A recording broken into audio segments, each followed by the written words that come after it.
Hello survivors and welcome to another Walking Dead Road to Survival video, and in this video we're going to be taking a first look at Gold Mythic Titan, who is going to be the Mythic Trials reward for the New World Order Allegiance. Visually you can see he looks pretty awesome. The first time we saw him was probably near the end of the S-Class era. He started popping up in some roadmap stories, and a lot of people were hyped for his potential release, and here we are, over a year later. Here is Titan. This is the normal edition, I'm doing air quotes, normal, as there is going to be a first edition visual representation of Titan as well. And this is the first edition right here. You can see it looks very different, but it's still going to be exactly the same Titan, just a visual change. You can see at LB3 you will get that NWO flag on the back of Titan as well, which I think is pretty cool. The weapon's the same, the skills are the same, but it's just a visual change. If we look at his kit, we can see that he has got, at level 720 and limit break 3, 20,059 attack, 15,044 defense, and 15,044 HP. He is a strong character, considered a damage dealer. Of course he's going to be a gold mythic, and he will of course be joining the New World Order Allegiance, but he will be the Mythic Trial reward like I said before. Now if we go across and check out his Adrenaline Rush first, it is called Devastate. It is a 66 AP cost rush, which is kind of normal for an attack team character. Deal 1,200% damage to a single enemy. This character gains 50% of their max AP, so pretty straightforward. You're going to be absolutely nuking a target. It is non-reflectable as well because it's dealing percentage damage rather than attacking an enemy for percentage damage, which can deal reflect and stuff. So this is just a solid hit. It doesn't mean it can't crit, but it can't, you know, have things like passives stun him, for instance, Marcus, that sort of thing. I think a lot of people are going to be quite happy with this sort of rush. Lots of damage. 1,200% is absolutely huge. I don't see anyone really surviving this sort of hit, especially considering some other parts of Titan's kit, which we'll get into a little bit later. The 50% AP means he's always going to be, generally speaking, 50% AP or higher, which is going to be really useful if you do use the Trader in the same team, because as I showed in Trader's video, Trader gives AP to the character that has the highest AP, and that does mean that Titan potentially could rush 2 turns in a row.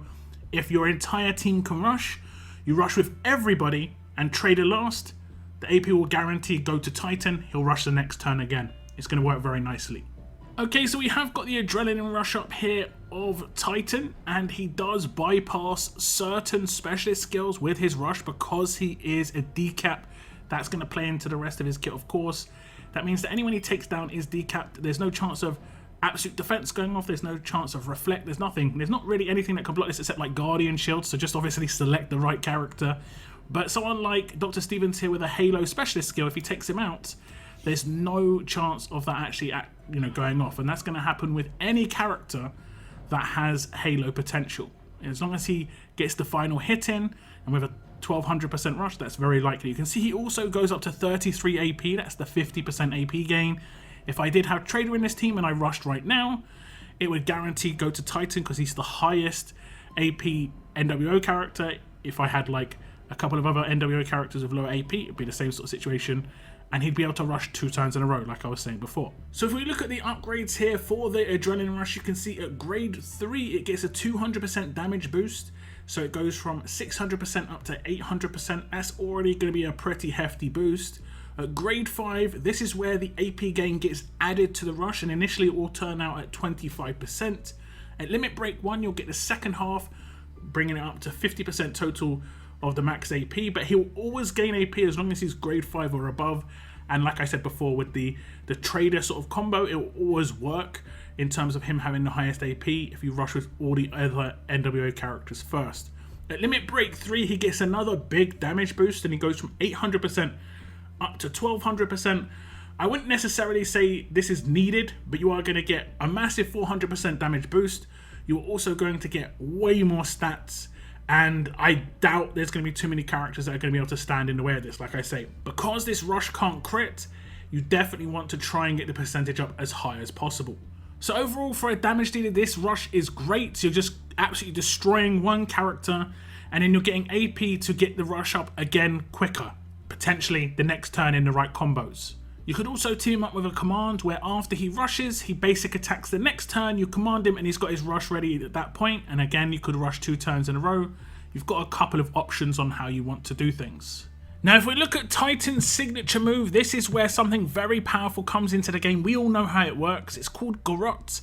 Initial cooldown of turn 1, cooldown of 3 turns, number of uses unlimited, normalize an enemy for 2 turns, then make a critical attack against the enemy for 100% damage.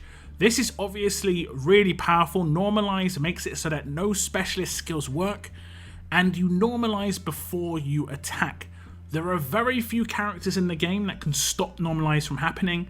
I believe it's just 2 right now. I could be wrong. There is going to be Strong Morgan, who does actually have base normalize resist in his passives. I think it goes up to 60% at limit break 3. And there is actually, strangely enough, Thomas Richards, who has a 20% chance to resist all debilitating status effects. But I think there might be an allegiance buff somewhere that has a chance to resist debilitating. Someone will have to remind me. But otherwise, you are in a lot of trouble. This is going to be great against Outlast characters, payback characters that generally speaking you have to time everything to perfection. Normalize just removes that specialist skill for 2 turns. You can stack up the attacks afterwards, potentially take them out that turn or the next turn, because obviously it's a 2-turn normalize. The critical damage hit is okay. Obviously that isn't what it's all about. It isn't about the damage, it is just a nice little extra on top. But it's a guaranteed critical hit and he's going to have a lot of attack stats, so that's going to be a reasonable amount of damage regardless. Okay, so what we're going to do is just test out the signature move off of turn 1, and to make it as easy as possible, just to show you how it works, we're going to target the character with payback. Generally speaking, it is not good to signature move these sort of characters, definitely not with someone who is a strong damage dealer, but because of the way his signature move works, it normalizes first, then it does the damage. We should be 100% fine. As you're going to see, no reflect damage is going to come out, and we did over 30% of his HP. He's nearly down to 50%, and he's normalized for 2 turns. This does mean if I have anyone else with signature moves lined up, I can just use those on him. I could use rushes on him. This is what normalize is about, and it would remove things like Halo off of Dr. Stevens, Outlast of the likes of Vance. It would stop the specialist skill of Davy proccing. Basically any specialist skill that you have problems with in the game, normalize can interrupt. And while it may only be 2 turns, this is the first directed version of normalize we have in the game. The ones we have otherwise are RNG on someone like Herschel's leader skill, or again more RNG on Lydia, where it has layered RNG, it has the proc and then it's random who it goes to. This one you have full control of who you choose to do it on and when. You could potentially decide to do this turn 2 instead of turn 1, depending on how your team is built. If you want to get the rushes to go off on turn 3 with the normalize up, it is completely up to you. If we look at the upgrades here, you can see at grade 2 it gets -1 to cooldown, so it goes from 4-turn cooldown down to 3-turn cooldown. At grade 4 it gets -1 to starting cooldown, so it goes from a 3-turn starting cooldown down to a 2-turn starting cooldown. And at limit break 2 you get -1 to starting cooldown again, and it goes to a turn 1 signature move. So again, kind of like the rush, the higher grade you get him, the more damage he's going to do. He's going to get higher stats and the like. I don't think having a turn 1 signature move here is like spectacularly important, but it is going to be very nice to have the choice, whereas before that you don't have any choice. There could be a specialist that's very frustrating off of turn 1, you never know. So basically it's better to have the option, and it's better to have better stats. So if you can get Titan to a higher grade, it's definitely worth doing. So obviously I think this signature move is amazing, just because normalize is one of the most powerful effects in the game, and especially as it's at your disposal. You know, you can decide when you want to do it, who you do it on. That makes it so much more powerful as well. This is the first, like I said, in the Mythic era where we get to direct it. I believe the first in the S-Class era was, let's think, it was Princess, and hers was 3 characters for 2 turns, whereas this is a single enemy for 2 turns, so much more balanced, much more skill based. Obviously you only get 1 real good turn on the rush turns to do it. You know, Titans has to set himself up for his own rush, rather than it being much easier, especially as those characters got taunted and the likes as well. So it was like it wasn't that skill based basically, and I think this is much nicer in terms of for the game. But if you get your hands on this, it can make things a lot easier as well. Now next up are Titan's Mythic Abilities. These are his passive skills, and as you can see, he has got agility. That means 20% increase in basic attack damage, and that is because he is a damage dealer. That is only going to work on his signature move and his basic attacks, but it is probably worth doing because as long as it's 2 out of the 3, generally speaking, I think it's worth doing. The next one is the Order's Focus. At the start of each turn, 60% chance all New World Order Allegiance members get focus for 1 turn. This is obviously great because it happens at the start of your turn, and at the start of the enemy's turn they can remove focus, and it's only 1 turn. So for instance, let's say you were using a Negan leader and you had Titan on the team, you've got Uncle Sam on a lot of defense teams right now just removing all the focus, or the next turn Titan could give himself and all other NWO members focus for 1 turn. That means you can attack behind shields. It means you're not going to get things like confused. You're not going to get potentially taunted. Now, I will test out if it means that if you're already confused or taunted, or get confused or taunted the turn before, does it stop you on the proc, or do you attack first then get the focus? I'm guessing the focus will stop your taunt or will stop your confused. We'll have to check it out though. Now the next passive is called Advantageous. This character gets 60% trait damage against alert, tough, and strong targets. Those are all the targets that he doesn't have default, trait damage against, because he is strong. He's going to get against fast already, but now he's getting against every single trait, so he should always do extra trait damage, and that should work with his Adrenaline Rush, signature move, basic attacks. Really, really powerful. Much more powerful than agility is going to be here. He's going to be doing a lot more damage. The last one is called Monstrous. When this character kills an enemy, 80% chance up to 2 other enemies get stunned for 1 turn. You might have seen this in some of the clips before. It is an 80% chance, but that is a nice little bit of bonus control potential, and I like that a lot. And considering he has got the potential to rush extremely often, he's got a good chance of getting this to proc. Like I say, potentially 2 rushes in a row. If it procs once or even twice there, you're looking at a lot of characters stunned. It's just stopping the AP gain of the defense team and effectively making them much easier to attack, because they're not going to be able to proc their 3rd slot weapons on any of your team if they're stunned. So that's actually a nice little bonus. Okay, so I'm going to do the Adrenaline Rush here of Titan. I'm going to do it on the character who has the Normalize, because we just want to take this guy out. And we do in fact stun 2 other characters. You can see that both Maggie and Dr. Stevens both got stunned. And what I'm going to show you on the next turn is, I'm not sure if some people know this, but when you have trait advantage, that is via mods or via passives, you can see it when you look at the character. Right now you can see that Titan, Harper, and Rick all are getting trait advantage with these little arrows coming up next to the avatars, as you can see, because I'm selecting a fast character. Now if I select the tough character, you'll see the same happen with Glenn, but you'll also see it happen with Titan, but in blue, because that's notifying you that it's happening based on other parts of his kit, and it is his passives. If we do the attack, we aren't going to see any sort of like recognition via the green text or via like the pop-up of trait damage, but it is doing trait damage because you could see it when I selected the character, it was doing that. So if I just command him, just to show you again, if I do it here, alert character, same sort of deal, you can see this blue up arrow, and that signifies that he is doing trait damage. So I thought one of the easiest characters to show how the focus is going to work against is Lao Po, because she has a lot of taunt and confuse in her kit. You can see that she had the taunt actually proc on her passives, and that would be taunting all damage roll characters, which of course Titan is, but he has a chance to do the focus, which he has done, so it's blocked this. The next move she's going to do is a signature move, which is going to confuse me because of her specialist skill.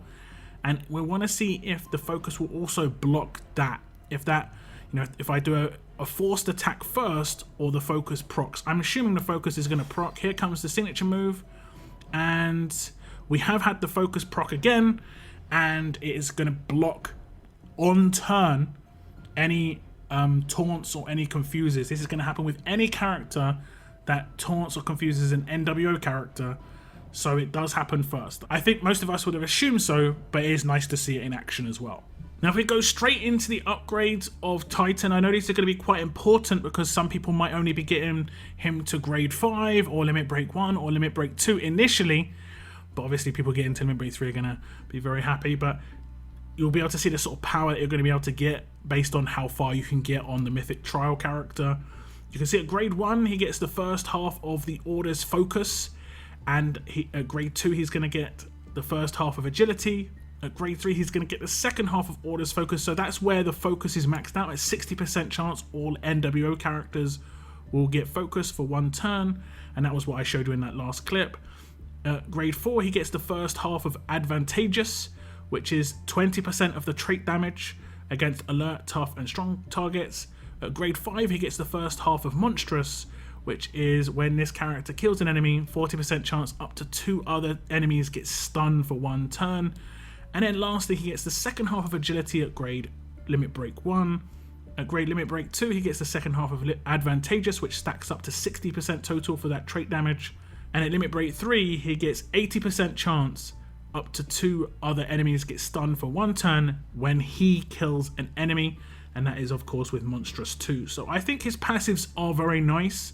They aren't going to add too much to his damage except for Advantageous, but that is a lot of boost. 60% boost. It will stack with mods as well, so that's very nice. And of course Agility will work into parts of his kit. However, there is other parts of his kit which are going to boost his damage, which we'll get onto. But first up, let's check out that Specialist skill. And we'll just quickly breeze over it because I know a lot of you know how it works. It is one of the top tier Specialist skills, is Decap. When this character lands the killing blow on a target, that target cannot be revived. This is extremely powerful, of course. We all know how it works. It's going to stop those revive characters like Vance going off. It's going to stop him from being able to outlast back. Same thing with Halo, I showed you before. Very powerful, counters a couple of specialist skills, but does also counter just revivers in general. The bonus is it can't currently be resisted with mods or anything like that. So very powerful. I like Decapitate a lot, and I think it will work with Titan extremely well. Now the other part of his kit which is going to boost his attack is of course going to be his weapon. Titan's Precise First Edition Baseball Bat Mace. The weapon does look like slightly different between the first edition and the non-first edition, but the stats on it will be exactly the same. You can see it has got 35% attack base, 35 crit, stun on attack, but this is a boosted stun attack. When attacking a target, this character has a 50% chance to stun that target for 1 turn. It isn't a 2-turn stun like the one that you can craft in the armory, but it is a much better chance to actually stun a target. The last one is New World Order Allegiance buff. When killing a target, all New World Order teammates get 50% attack for 2 turns, and that of course would include Titan. One of the things I thought about when it came to the allegiance of New World Order was that they're maybe going to have a little bit less damage compared to some other teams because they're not going to be able to utilize things like strong attacks or alert attacks very well.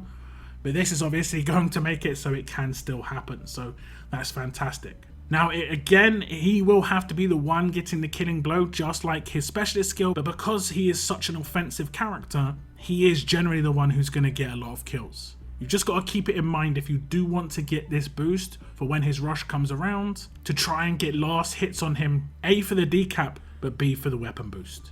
So this is Gold Mythic Titan, and he is the Mythic Trials character for the NWO, the New World Order. I will be making some content on, how you can actually get your hands on this character, but I think if you do, you'll be pretty happy with the sort of damage he can do. I think even if he's at lower limit breaks, he's still going to do quite a lot of damage just because of the things like the trait advantage, the weapon, but every single upgrade you do on this character will just basically boost his damage output, which is exactly what you want to see on damage dealers. Do give me your thoughts on Gold Mythic Titan in the comments down below.